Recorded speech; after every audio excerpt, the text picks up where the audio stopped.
Israel ने मिस्र और कतर में गाजा युद्ध विराम प्रस्ताव को अस्वीकार कर दिया है। इजरायल ने कहा, ये वो समझौता नहीं है जिस पर सहमति बनी थी। हालांकि हमास ने इस समझौते को पहले ही मंजूरी दे दी है। हमास नेता इस्माइल हानिया ने इस समझौते को स्वीकार किया है।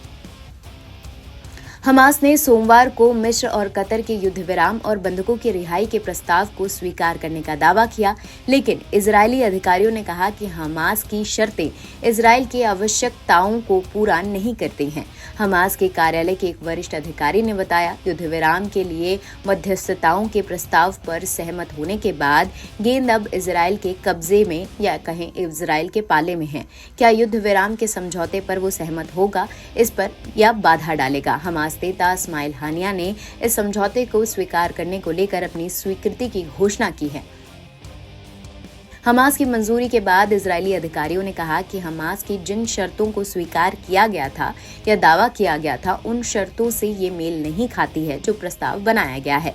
इसलिए इजरायली ने उसे मंजूरी नहीं दी है, पहले वाले को मंजूरी दी थी। बाद में सोमवार को इजरायल के प्रधानमंत्री कार्यालय ने कहा कि युद्ध कैबिनेट ने बंधकों को मुक्त कराने और अन्य युद्ध उद्देश्यों पर प्रगति करने के लक्ष्य के साथ हमास पर सैन्य दबाव लागू करने के लिए रफा में IDF ऑपरेशन को आगे बढ़ाने का सर्वसम्मति से निर्णय लिया था।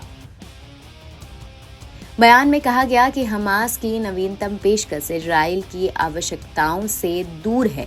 साथ ही बयान में कहा गया कि इजरायल मध्यस्थताओं की बातचीत करने के लिए कार्यस्तर टीम को भेजेगा ताकि इजरायल की उन शर्तों पर समझौता बने जिन पर संभावनाएं हैं या वो संभावनाएं समाप्त हो जाएंगी। प्रधानमंत्री नेतन्याहू के राजनीतिक प्रतिद्वंदी और युद्ध कैबिनेट मंत्री बेनी गेजेट ने यह भी कहा कि हमास द्वारा स्वीकार किया गया युद्ध विराम प्रस्ताव अब तक मध्यस्थताओं के साथ की गई वार्ता के साथ असंगत है और इसमें महत्वपूर्ण अंतर है। गेजेट ने वादा किया कि इजरायल के वार्ताकार हर पल अपना काम जारी रखेंगे और कोई कसर नहीं छोड़ेंगे। उन्होंने कहा कि हर निर्णय युद्ध कैबिनेट के समक्ष लाया जाएगा। निर्णय लेने में कोई राजनीतिक विचार विमर्श नहीं होगा।